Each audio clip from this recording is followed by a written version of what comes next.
I think of robotics sort of as a tool, a technology, and like all other technology, it won't really be safe and responsible unless the user of it is safe and responsible.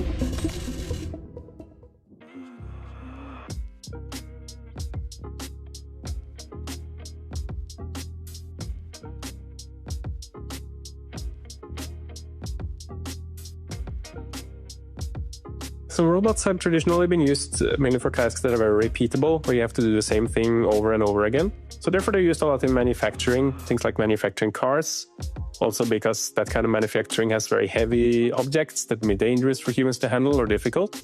But now we're seeing them move into a bit less repeatable and more dynamic environments.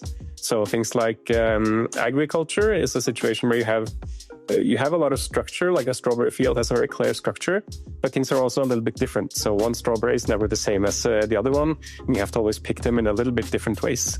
So a situation like that is much harder for a robot to handle.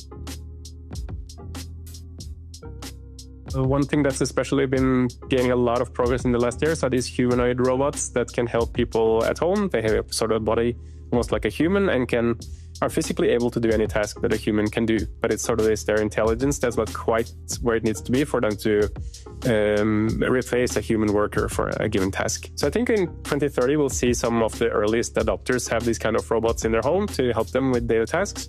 But they'll maybe be a bit too expensive and they'll maybe break a bit too often for the average user to have them at home. GPT is trained by giving it lots of examples of text on the internet, and then it learns to predict what comes next in that text. But then a robot doesn't just need language, it also needs vision, sensing, and acting.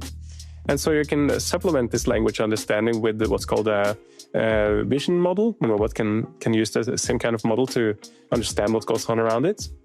But what's very special for robots is that they also have actions. So you can also train up what's called a vision language action model, where based on examples, it can learn how do my actions influence the world around me. Well, most of our work lives will probably change to some degree because we can rely more on advanced robots and AI systems to help us in our daily tasks. Some jobs will probably disappear, and it's quite important for countries to also have support for those that whose job doesn't need to be done anymore, or who can have a different kind of role in their job, maybe more assisted by robots and AI systems.